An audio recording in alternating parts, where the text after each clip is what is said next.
उसने 90 लाख किताबें जलाईं। उन्होंने 8 से 10 हजार भिक्षुओं को जिंदा जला दिया। 70 हजार कुर्द मारे गए। पुरुषों को मारकर औरतों को उसी दिन शादी के लिए मजबूर किया गया। हथियारों, बलात्कारियों, जिन लोगों ने नरसंहार किए, उनके नाम हमारे शहरों और सड़कों पर नहीं होने चाहिए।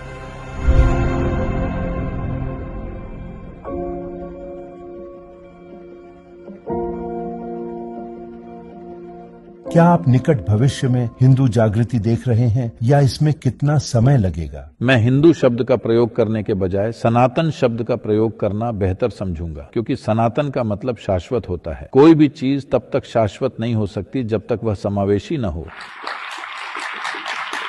तो जब हम सनातन कहते हैं, हम एक शाश्वत धर्म की बात करते हैं। धर्म का मतलब कोई रिलीजन नहीं है।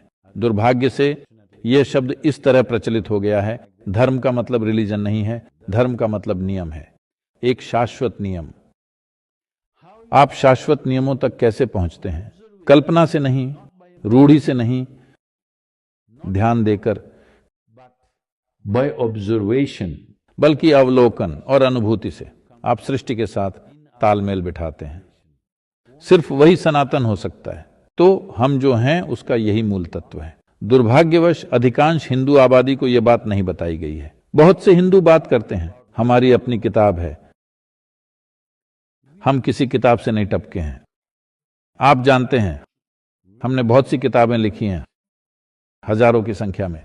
ये जब खिलजी, उसका नाम क्या है? बख्तियार खिलजी। बख्तियार खिलजी आया, एक यूनिवर्सिटी, नालंदा यूनिवर्सिटी को उसने जला दिया। यह अनुमान लगाया जाता है कि उसने 90 लाख किताबें जलाईं।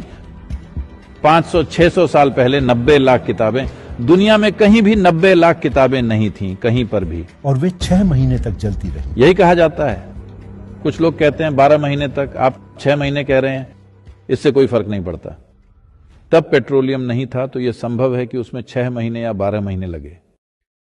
उससे भी ज्यादा उन्होंने भिक्षुओं को जिंदा जला दिया, क्योंकि उनमें से अधिकांश एक एक किताब का पाठ कर सकते थे। तो उन्हें लगा कि किताबें आपके भीतर जिंदा रहेंगी, तो उन्होंने उन्हें भी जिंदा जला दिया। तो अविश्वसनीय चीज यह है कि आधुनिक भारत में उस इलाके को बख्तियारपुर का नाम दिया गया है।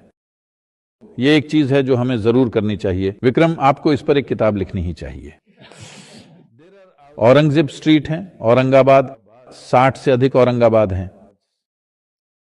बख्तियारपुर है, कुतुब मीनार है। एक आदमी जिसने हिंदू और जैन मंदिरों को दूषित किया और उनसे एक स्मारक बनाया। जाहिर है टीपू सुल्तान भी है, जिसने बहुत भयावह काम किए थे। टीपू सुल्तान ने 4 लाख से ज्यादा हिंदुओं को जबरन इस्लाम में कन्वर्ट किया था, सिर्फ मालाबार इलाके में। पुरुषों को मार डाला गया। कहते हैं एक इतिहास जो उसके अपने बेटे ने सही माना है, इसका मतलब ये असली है। वे गर्व से दावा करते हैं कि उसने कम से कम 10,000 हिंदुओं को मार डाला और पुरुष मार दिए गए। महिलाओं को उनके पति की मृत्यु के दिन ही शादी करने के लिए मजबूर किया गया। नहीं मानने पर उनके गुप्तांगों में गर्म लोहा डाल दिया जाता था। ऐसे काम किए गए। और मेरे मन में इस्लामी शासकों के खिलाफ कुछ नहीं है, क्योंकि वह हमारा इतिहास है। हमने उन्हें आने दिया और वे आए। जिन राजाओं ने परोपकार के साथ शासन किया, आप उनके नाम डालना चाहते हैं तो ठीक है, लेकिन हथियारों, बलात्कारियों, जिन लोगों ने आकर नरसंहार किए और सैकड़ों मंदिरों को अपवित्र किया, उनके नाम हमारे शहरों और सड़कों पर नहीं होने चाहिए। अभी हाल में किसी ने मुझे अपने घर पर आमंत्रित किया, क्योंकि वहां कुछ पायलट मिलने वाले थे। वे बोले, सदगुरु आपको आना चाहिए, आप एक लाइसेंस्ड पायलट हैं, आपको वहां होना चाहिए, वे पसंद करेंगे, सिर्फ 10 मिनट के लिए आकर चले जाइए। मैंने कहा ठीक है, मुझे पता दीजिए, मैं आ जाऊंगा। फिर उन्होंने मुझे पता दिया और उसमें था तुगलक रोड। मैंने कहा मैं नहीं आ रहा। देखिए, आपको समझना चाहिए, इसलिए नहीं कि वह इस्लामी शासक था, बल्कि इसलिए जो चीजें उसने की थी।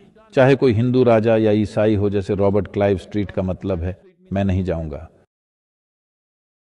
मैंने कहा आप एक स्प्रे पेंट लेकर उस स्ट्रीट बोर्ड को काला पेंट कर दीजिए, फिर मैं आऊंगा, वरना मैं आपके घर नहीं आऊंगा। आप बेशर्मी से उस गली में रह रहे हैं, मैं उस गली में कदम नहीं रखूंगा। हमारे यहां क्यों नहीं है एडोल्फ हिटलर नगर? हम ऐसा क्यों नहीं करते?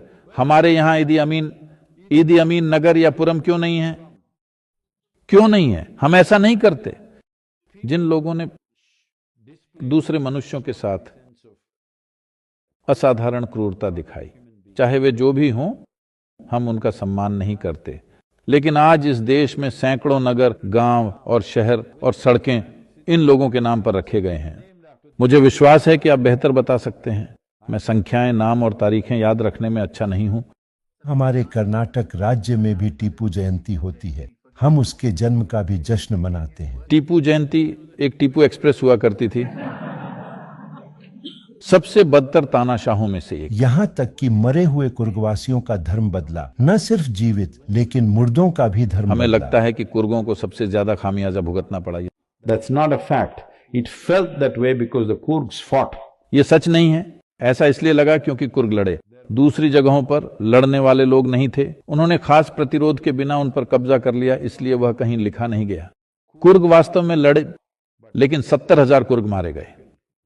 अगर आपको युद्ध लड़ते हुए मारे जाते हैं तो उस समय को देखते हुए, ये उस समय का रिवाज था, कोई बात नहीं, ठीक है, अगर कोई आकर किसी युद्ध में आपको मार डालता है।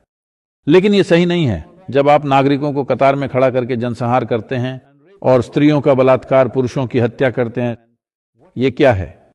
जिन लोगों ने ऐसा किया उनका नाम नगरों और सड़कों और गोल चक्करों पर नहीं होना चाहिए, लेकिन दुर्भाग्य से ऐसा है। मैं उम्मीद करता हूं कि इस देश के भविष्य में निर्वाचित नेता इसे बदलने की समझदारी दिखाएंगे।